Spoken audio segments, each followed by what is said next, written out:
Hi guys, Paul Pluta channel, paid watch reviews. That's what the audience likes. They like these paid watch reviews.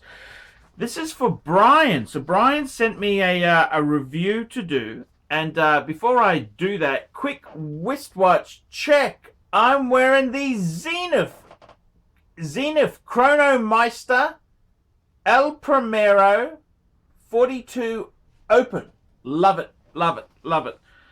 Okay, Brian goes, what's up? $20 donation sent. Is this a good deal? So it's basically, it's an Omega Speedmaster Professional, and it's a little bit interesting because it's actually got the coaxial automatic movement in it. He says, the important thing for me was I wanted an automatic with a date, display back, and a large size.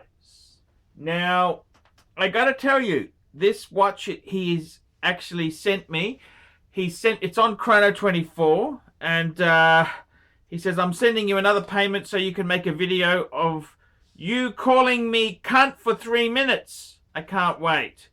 Also, can you give my brother Kevin a shout out and tell him he licks bees' dicks? That'd be great too. Thank you, Brian. Now, Brian also, I immediately came back to Brian and I said, Brian, I said, Brian, nice looking watch. However, I said, this is the automatic version. I recommend the manual wind with the 1861 movement. It's more like the original Moonwatch. I also said the coaxial automatic, it is actually quite a bit more expensive. Personally, I said for me, I'd probably buy the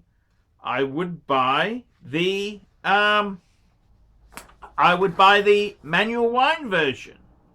So I gotta tell you, what do I think of these moon watches? Well, I gotta be completely honest with you. They are pretty damn cool, okay? You can really get too much of a stickler. You gotta buy the watch that speaks to you. Now, the interesting thing is, with this watch itself, if you have a look at it, the date, it's not an obvious date. It's at the 6 o'clock, and it's done in black. So, it looks exactly like the Moon watch, except it's got a date at the 6. The movement itself there, it's got a coaxial movement, that's Omega's, that's fantastic. A lot of their watches use the coaxial. The George Daniels, the legendary, absolutely legendary wizard in watchmaking, released coaxial. Coaxial is just such a, it's a big significant thing for Omega. It pissed me off for a while because it means you needed special techniques to service them, but they've been out for a while now, and to be honest with you, they are quite a look. I think the coaxial movement Omegas are pretty damn good. So yes, what do I think there? I think it's actually a reasonable deal. I think it's a reasonable deal. The price on this piece here, the price on it was $4,000 US, which it's using caliber 3313, sapphire crystal and display back. It's actually, these were a lot more expensive than the manual wind version, and I'm a purist, you know. I like to, it's a bit weird. I like to have the original. If the original was manual wind, I like to have mine as a manual wind. But I do get why this watch here would appeal to you.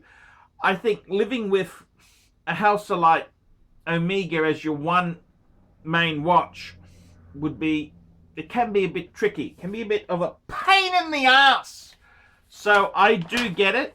I think an automatic with a date, yep, I get it. And I mean, this watch isn't, look, it deviates. I mean, what is the original Moonwatch? Well, if we want to be really picky, the Moonwatch itself should have a 321 movement or an 861 movement. So, you know, we've deviated a bit from that.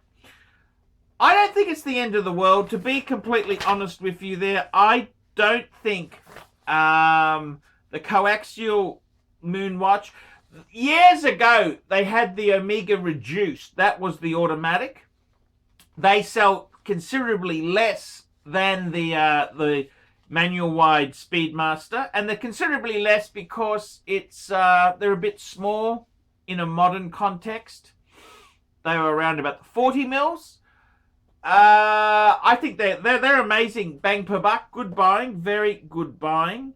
This piece here kind of appeals to people who want the bigger size. They want the style of the original professional, the Omega Speedmaster Professional, the manual wind, but with an honest manual wind, sapphire, a date, automatic. That's really, you know, that's a big sell. So I think this is a good watch. I think it's a great watch. Do I prefer it? If I was on the hunting for a Speedmaster myself, what do I think?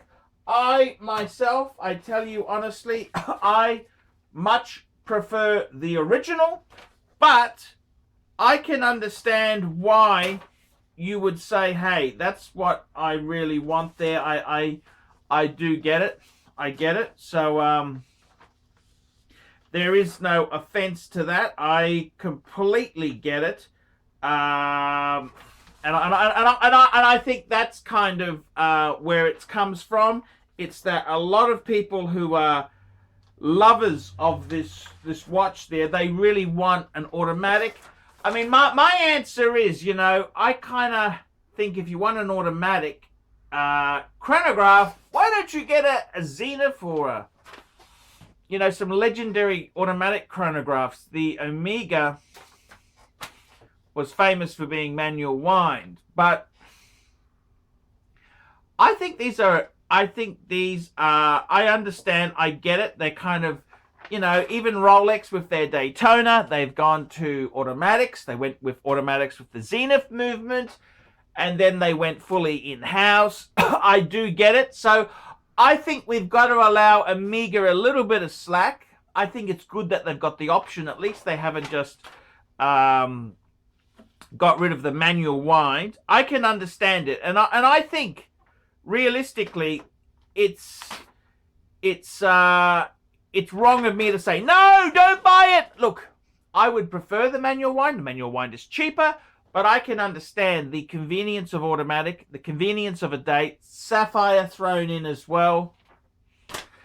It's going to be a big hit. It's going to be a big seller for Omega, and I do get it. I get it. So I think myself, no, I think it's got some real credos there indeed. It's really got some credos. I don't think it's the end of the world. No, I think it's quite a reasonable watch. If you love the Speedy, but you want it as an everyday thing, it's whatever works for you. And yeah, no, I completely get it. I completely get it. And it wouldn't be my choice. I'm more of a purist. I like to stick true to form. I think the Speedmaster really is famous for being manual wind, but I can understand that could be a bit of a bitch to live with. So, yeah, I get it. So, I think go for it. Great watch. Buy it used. Can't go wrong with that. So yeah, you've got my approval. I'm Archie Luxury. Tell me what you fuckers think. What do you fuckers think of the Omega Speedmaster? Big size, same size as the manual wind, but with a coaxial automatic movement. Is it sacrilege? Is it nasty to do that? Tell me what you think. Put some really nasty comments down below. Just totally confuse Brian with your comments, and keep watching the Paul Pluta and the Archie Luxury channels. Thank you. Guys, it's really dishonest to jump into bed with garbage. It's really dishonest. It's really dishonest. I mean, I've been approached hundreds of times by shitter brands. I said no. I said no. No shitters. No shitters. So just remember that when you're picking your YouTube gurus, don't always go for the one who everything's wonderful, everything's great, because it ain't the case. It ain't all fucking wonderful. I'm only signing it because it costs nothing.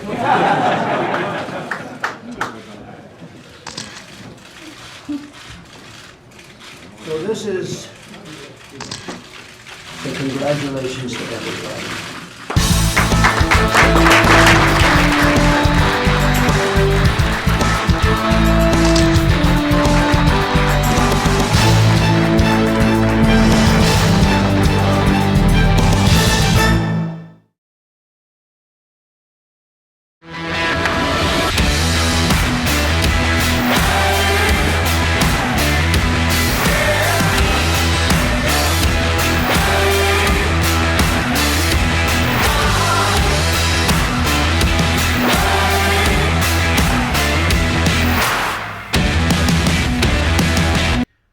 Oh, and don't forget, fuckaroonies, like, subscribe, and tell your fuckhead friends. And don't forget to mention the Archie Luxury Travel Channel. That's where I'm doing live shows, fuckers.